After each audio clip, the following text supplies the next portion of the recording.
আমি মাইক্রো অবজারভারের তালিকা আমি জানি না। আমি শুনেছি 24 তারিখে তাদের ট্রেনিং হবে।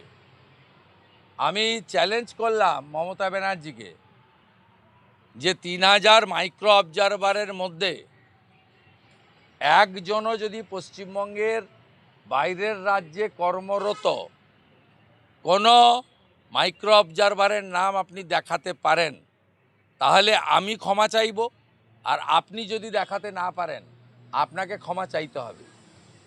পশ্চিমবঙ্গের কেন্দ্রীয় সরকারি সংস্থা বা আধা কেন্দ্রীয় সংস্কারী সংস্থাতে কর্মরতদের বিষয়েই গাইডলাইন প্রকাশ করেছে ইলেকশন কমিশন। এক্ষেত্রে তারা বাইরের রাজ্যে কর্মরত এই রকম বিষয় মমতা ব্যানার্জিকে কে বলেছে, কোন পুলিশ তাকে বলেছে আমার জানা নেই। আজকে তিনি বিএলএ 2 যারা তৃণমূলের কলকাতা বা গ্রেটার ক্যালকাটা তাদেরকে ডেকে যে মিটিং করেছেন এতেই বোঝা যাচ্ছে মমতা ব্যানার্জি এসআইআরের ধাক্কায় বেসামাল। যিনি গোটা ভারতকে হেলিয়ে গুজরাটকে হেলিয়ে দেবেন বলেছিলেন, নিজেই হেলে গেছেন, তার আজকে আর্তনাদে বোঝা যাচ্ছে। এবং আজকে তিনি পুলিশকে, আমরা অনেক পুলিশ দেখেছি এর আগে, আমরা দেখেছি ডগ ক্যাচার পুলিশ, আমরা দেখেছি ফুলকে আটকানোর জন্য পুলিশ, আমরা দেখেছি দড়ি ধরা পুলিশ, আমরা দেখেছি অনেক ধরনের পুলিশ।